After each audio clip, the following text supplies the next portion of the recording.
बेहद स्वागत है जी सभी स्टूडेंट्स का। एक बार फिर हाजिर हैं जसमीत भाटिया जी के साथ और आज एक बार फिर कनाडा के फास्ट वीज़ा ट्रेंड पे बात करेंगे। जिस तेज़ी से कनाडा से रिजल्ट्स आ रहे हैं, एक एक महीने में अप्रॉक्सीमेटली 200 रिजल्ट्स वीज़ा जसमीत जी का अनुमान है कि आ रहे हैं। इसके पीछे रीज़न क्या है? कनाडा इतनी तेज़ी से रिजल्ट दे रहा है। प्रोसेसिंग टाइम 10 से 15 दिन 20 दिन ये कनाडा का हुआ है। हालांकि ऑफिशियल अनाउंसमेंट ऐसी नहीं है, लेकिन ऐसे हालातों में क्या ज़रूरी है कि अब भी जो स्टूडेंट अप्लाई करेंगे, चाहे मई इनटेक के लिए चाहे सितंबर इनटेक के लिए, उनको एक फास्ट वीज़ा प्रोसेसिंग के ज़रिए जल्द रिज़ल्ट मिलने की उम्मीद है। इसके पीछे कारण क्या है? कनाडा इतनी तेज़ी से रिज़ल्ट्स क्यों दे रहा है? क्या उसको कंपटीशन है ऑस्ट्रेलिया से, यूके से, न्यूजीलैंड से? ये तमाम सवाल हैं जो जसमीत जी से आज हम पूछेंगे। जसमीत जी, आपका स्वागत है जी। Hello, thank you so much. Jasmeet ji, इतनी तेज़ कनाडा से रिजल्ट्स क्यों आ रहे हैं और आपके रिजल्ट्स 200 वीज़ा आ रहे हैं? सो फर्स्ट थिंग तो ये कि कनाडा ने इस साल 3 लाख के करीब बच्चों को वीज़ा देना है, which is a huge number. So बहुत बड़ा नंबर है स्टूडेंट वीज़ा का जो कनाडा इस साल देना चाहता है। और कनाडा का जो हमेशा ही जनवरी फरवरी March is very good because एक नया कोटा होता है उनके पास वीज़ाज़ का, and they stop by December, and every year जनवरी फरवरी मार्च में बहुत बड़े नंबर्स में वीज़ा आते हैं। सो ये एक मेजर रीज़न है कि कनाडा ज़्यादा वीज़ा देना चाहता है। सेकेंडली रीज़न ये है कि कोविड में कनाडा ने सब कुछ एक्सपेरिमेंट किया, जो दिक्कतें बच्चों को आई और जो भी प्रॉब्लम स्टूडेंट्स को आई, ऑफर लेटर डिले था, वीज़ा डिले था। सो कनाडा उन चीज़ों में 2-3 साल में एक्सपर्ट हो चुका है।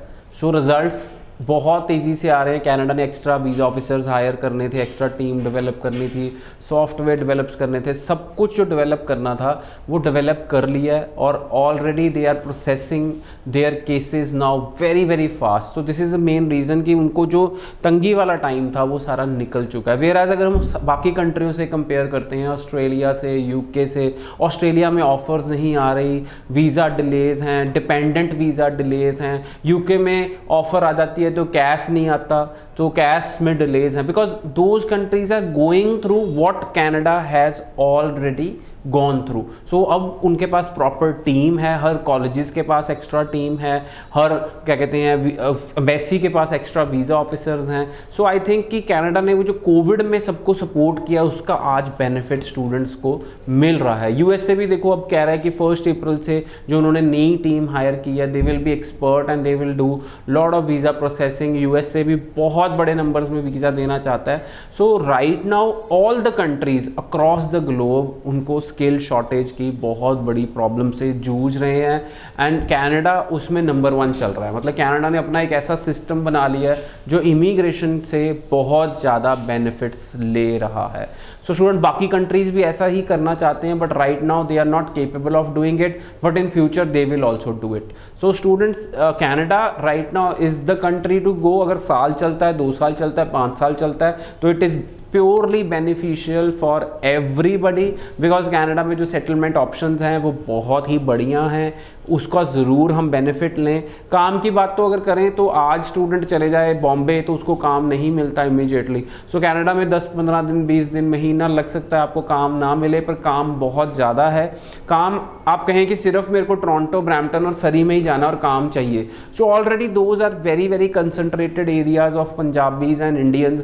सो if everybody wants to go there तो काम में दिक्कत आएगी। There are more beautiful cities. Edmonton बहुत सुंदर शहर है, कैलगरी बहुत अच्छा शहर है, ब्रिटिश कोलंबिया में प्रिंस जॉर्ज अच्छा शहर है, Dawson Creek, Fort Saint John, Comox Valley, बहुत अच्छे अच्छे शहर हैं जहां पे आप जा सकते हो। अगर ओंटारियो की बात करें तो Niagara Falls, Belleville, Oshawa, Ottawa, Timmins, सू Saint Marie, so all are good cities. If you have to spend only 16 months there तो आप अच्छी पढ़ाई करके वहाँ सेटल हो सकते हैं। सो मैं इसके साथ एक एग्जांपल जोड़ूंगा।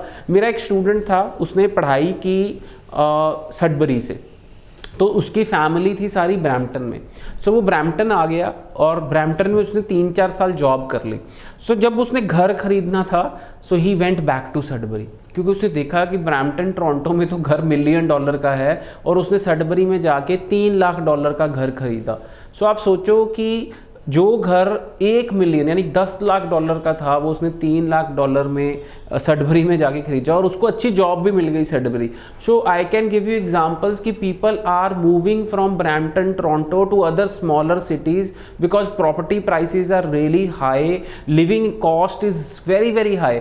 बच्चों को ये चीज समझ नहीं होती because they are in there they are aggression, they are young, they don't understand expenses. पर when you become mature, when you are married, फिर आपको ये चीज समझ आएगी कि जो लिविंग कॉस्ट है वो बहुत इंपॉर्टेंट रोल प्ले करती है आपकी लाइफ में। अगर आप एक घर खरीद लेते हैं जिसकी जो आपकी मेजॉरिटी ऑफ इनकम का शेयर ले जाती है, सपोज आप $5,000 कमा रहे हैं और घर की इंस्टॉलमेंट $3,000 है, तो आप कैसे सर्वाइव करेंगे? और सपोज आप $5,000 कमा रहे हैं और चाहे आप $4,000 कमा रहे हैं छोटे शहर में, पर घर की इंस्टॉलमेंट $1,000 है, तो आपको फिर भी बेनिफिट है। सो स्टूडेंट्स, आई थिंक कि बच्चों को थोड़ा मेच्योर होना पड़ेगा। आज की डेट में कहीं भी जा रहे हैं, छोटी छोटी चीज़ों का, जैसे हमने बहुत बच्चों के साथ लिविंग कॉस्ट शेयर की पहले अपने शोज़ के अंदर कि क्या लिविंग कॉस्ट होती है, कौन से शहर उनको चूज़ करने चाहिए, कैसे जाना चाहिए। अब देखो काफ़ी बच्चे अल्बर्टा मूव कर रहे हैं क्योंकि BC और ओंटारियो में जो इनकम टैक्स है that is 12% to 18%, whereas Alberta में जो इनकम टैक्स है दैट इज़ 5%।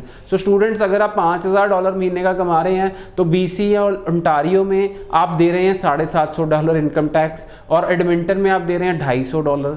सो बहुत सारी चीज़ें छोटी छोटी बच्चों को तब पता लगती हैं जब when they start their living, यानी कि actual living, when they start buying a house, when they plan to buy a car, everything has a cost, high cost in a big city.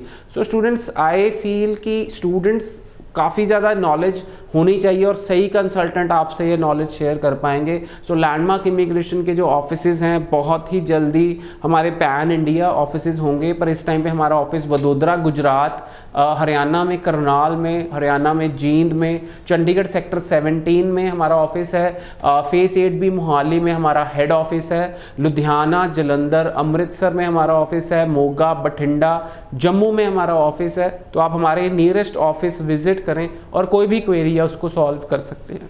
Thank you so much, बड़ी important information Jasmeet जी ने हमारे साथ share की है। 90413 90412 इन नंबरों पे बात करके आप जसमीत जी से टाइम लें। ऑनलाइन भी आप लैंडमार्क इमिग्रेशन के जरिए अपनी फाइल मूव कर सकते हैं। Thank you so much.